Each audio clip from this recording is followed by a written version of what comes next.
दोस्तों, भारत में जब भी इलेक्ट्रिक व्हीकल का नाम लिया जाता है तो एक नाम बहुत ही तेजी से लोगों के दिमाग में आता है, ओला इलेक्ट्रिक। एक ऐसी कंपनी जिसने न सिर्फ प्रोडक्ट लॉन्च किया बल्कि एक सपना बेचा। सपना था भारत को पेट्रोल से आजादी दिलाने का, सपना था इंडिया का टेस्ला बनने का। लेकिन आज वही कंपनी सवालों के घेरे में है। क्या ओला इलेक्ट्रिक का सपना वो टूट रहा है या लगातार कंप्लेंट, लॉसेस, प्रोडक्शन इशू और गवर्नमेंट सिक्योरिटी ने ओला को इनकी तरफ धकेल दिया है, या फिर ये सिर्फ एक टेम्पररी डाउनफॉल है और असली कमबैक अभी बाकी है। तो दोस्तों, आज के इस वीडियो में हम जानेंगे ओला इलेक्ट्रिक के राइज से लेकर स्ट्रगल तक की पूरी सच्चाई के बारे में। तो दोस्तों, ओला की कहानी असल में एक कैब एग्रीगेटर से शुरू होती है, ऐप आधारित टैक्सी सर्विस, जिसने कुछ ही सालों में भारत के बड़े शहरों में अपनी पकड़ बना ली थी। और फिर इसी सफलता के बीच ओला के फाउंडर भावेश अग्रवाल ने भविष्य को बहुत ही आगे देख लिया था। उनका मानना था कि भारत को इंडस्ट्रियल रिवोल्यूशन में आगे बढ़ना है तो इलेक्ट्रिक मोबिलिटी सबसे बड़ा हथियार होंगी। और फिर इसी सोच के साथ साल 2017 में ओला ने एक नई सब्सिडरी बनाई जिसका नाम रखा गया ओला इलेक्ट्रिक मोबिलिटी। शुरुआत में ओला इलेक्ट्रिक का फोकस इलेक्ट्रिक कार या स्कूटर नहीं बल्कि इलेक्ट्रिक फ्लीट्स, इलेक्ट्रिक रिक्शा और पब्लिक ट्रांसपोर्ट को इलेक्ट्रीफाई करने पर था। पर साल 2020 आते आते दुनिया बदल चुकी थी। कोविड-19 पैंडेमिक ने ग्लोबल सप्लाई चेन को तोड़ दिया, फ्यूल प्राइस बढ़ने लगे और गवर्नमेंट ने इलेक्ट्रिक व्हीकल को अग्रेसिवली पुश करना शुरू कर दिया।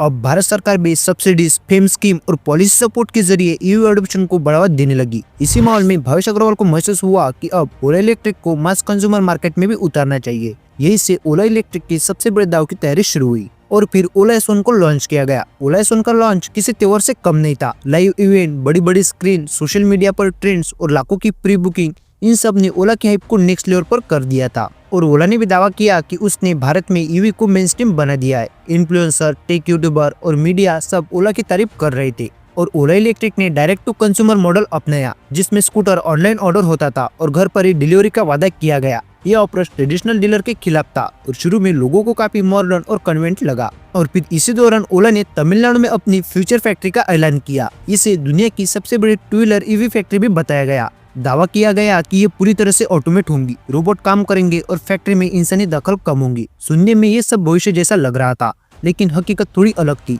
इतनी बड़ी फैक्ट्री, इतनी तेज डेडलाइन और एक साथ इतने बड़े पैमाने पर प्रोडक्शन, ये सब संभालना आसान नहीं था। क्योंकि ऑटोमेशन के फायदे हैं, लेकिन उसके लिए कई वर्षों की स्थिरता और टेस्टिंग चाहिए होती है। पर यहाँ पर ओला ने अपने रफ्तार को प्राथमिकता दी और फिर यही से समस्या चालू होने लगी। और फिर जैसे स्कूटर की डिलीवरी शुरू हुई वैसे ही ओला इलेक्ट्रिक की असली परीक्षा शुरू हो गई। शुरुआती कस्टमर ने सॉफ्टवेयर ग्लिच, ब्रेकिंग इशू और स्कूटर के अचानक बंद होने जैसी समस्या की शिकायतें करना शुरू कर दी। कई लोगों ने बताया कि कंपनी ने जो रेंज क्लेम की थी, वास्तविक दुनिया में स्कूटर उतनी दूरी तय ही नहीं कर पा रहा था। टच स्क्रीन हैंग होना और फीचर सही तरीके से काम नहीं करना वो आम बात बन गई थी। अब ओला ने खुद को सॉफ्टवेयर ईवी कंपनी कहा। स्कूटर में बड़ी टच स्क्रीन, ऐप कनेक्टिविटी और OTA अपडेट, शुरुआत में ये सब फ्यूचरिस्टिक लगा, लेकिन समस्या तब आई जब स्कूटर का बेसिक काम सही तरीके से चलना सॉफ्टवेयर पर बहुत ज्यादा निर्भर हो गया। ग्राहकों ने शिकायत की कि अपडेट के बाद स्कूटर में नए बग आ जाते, कभी रिवर्स मोड काम नहीं करता, कभी ब्रेकिंग में दिक्कत तो कभी स्क्रीन ही फ्रीज हो जाती है। अब लोगों ने सवाल उठाया कि क्या एक स्कूटर को हर हफ्ते अपडेट की जरूरत होती है? जो चीज इनोवेशन मानी जा रही थी अब वही फ्रस्ट्रेशन का कारण बनने लगी थी। कुछ घटनाओं ने ओला इलेक्ट्रिक की छवि को और भी गहरी चोट पहुंचाई। अलग अलग जगहों से ओला के स्कूटर में आग लगने की खबरें सामने आने लगी। भले ही ईवी इंडस्ट्री में बैटरी फायर का जोखिम नया नहीं था, लेकिन ओला के मामले में ये घटना बहुत ही तेजी से वायरल हुई। और फिर धीरे धीरे ओला इलेक्ट्रिक की सबसे बड़ी कमजोरी सामने आने लगी और वो थी आफ्टर सेल सर्विस। क्योंकि सर्विस सेंटर की संख्या बहुत ही कम थी, स्पेयर पार्ट समय पर उपलब्ध नहीं होते थे और कस्टमर को महीनों तक रिपेयर के लिए इंतजार करना पड़ता था। कस्टमर सपोर्ट से संपर्क करना मुश्किल हो गया और सोशल मीडिया पर फ्रस्ट्रेटेड यूजर ने अपनी नाराजगी खुलकर दिखाना शुरू कर दी। इसी बीच भावेश अग्रवाल का सोशल मीडिया बिहेवियर विवादों में आ गया। ट्विटर पर कई बार वो कस्टमर से सीधा बहस करते नजर आए और कुछ मामलों में यूजर्स को पब्लिकली ब्लेम किया गया। इंडियन मार्केट के लिए ये एटीट्यूड बिल्कुल नया था। जहाँ लोग एम्पैथी और सपोर्ट चाहते थे वहाँ उन्हें आर्गुमेंट मिल रहा था और इसका सीधा असर ब्रांड ट्रस्ट पर पड़ा। साल 2022 और 23 में ओला इलेक्ट्रिक के लिए सबसे बड़ा झटका बैटरी फायर इंसिडेंट के रूप में सामने आया। कई ओला स्कूटर में आग लगने की वीडियो सोशल मीडिया और न्यूज चैनल पर वायरल हो गए। इलेक्ट्रिक व्हीकल को लेकर पहले से ही लोगों के मन में डर मौजूद था, इन घटनाओं के बाद और भी गहरा हो गया। बैटरी सेफ्टी अब ओला इलेक्ट्रिक के लिए सबसे बड़ा सवाल बन चुकी थी। शुरुआत में सोशल मीडिया ओला की सबसे बड़ी ताकत था। ट्रेंड्स, मीम्स और वायरल पोस्ट ने ब्रांड की इमेज को तेजी से फैलाया, लेकिन वही सोशल मीडिया बाद में ओला का सबसे बड़ा दुश्मन बन गया।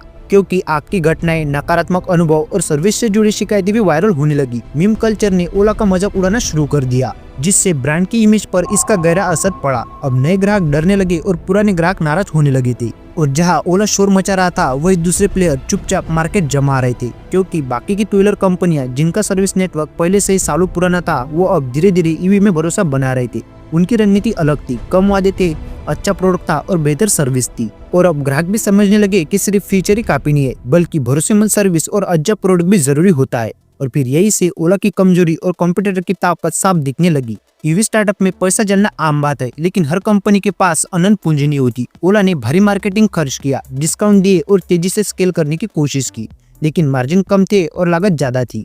अब निवेशकों के मन में सवाल उठने लगे, कब मुनाफा होगा। आईपीओ की चर्चा हुई, लेकिन जब ब्रांड की छवि और ग्राहक संतुष्ट कमजोर हो तो पब्लिक मार्केट में भरोसा पाना आसान नहीं होता है। भावेश अग्रवाल का नेतृत्व आक्रामक और तेज फैसलों के लिए जाना जाता है। स्टार्टअप की दुनिया में ये कई बार फायदेमंद हो सकता है, लेकिन ऑटोमोबाइल जैसे सेक्टर में जहाँ सुरक्षा और भरोसा सबसे ऊपर होता है, वहाँ ये जल्दबाजी भारी पड़ सकती है। ओवर प्रॉमिस और अंडर डिलीवरी का टैग एक बार लग जाए तो उसे हटाना मुश्किल होता है, और ओला को यही झेलना पड़ा। अब ये कहना कि ओला इलेक्ट्रिक खत्म हो चुकी है शायद जल्दबाजी होगी। कंपनी के पास टेक्नोलॉजी है, मैन्युफैक्चरिंग क्षमता है और बड़ा नाम है, लेकिन ये भी सच है कि ओला अब उस जगह खड़ी नहीं है जहाँ लॉन्च के समय थी। ये समय ओला की परीक्षा का है। या तो कंपनी अपनी गलतियों से सीखे, सर्विस और क्वालिटी पर फोकस करे और धीरे धीरे भरोसा वापस जीते, या फिर ये कहानी एक और स्टार्टअप की चेतावनी बनकर रह जाए। तो दोस्तों, आपको क्या लगता है ओला के बारे में, हमें कमेंट बॉक्स में जरूर बताना। और हाँ, अगर आपको वीडियो अच्छी लगे तो वीडियो को लाइक और चैनल को सब्सक्राइब जरूर कर दीजिए।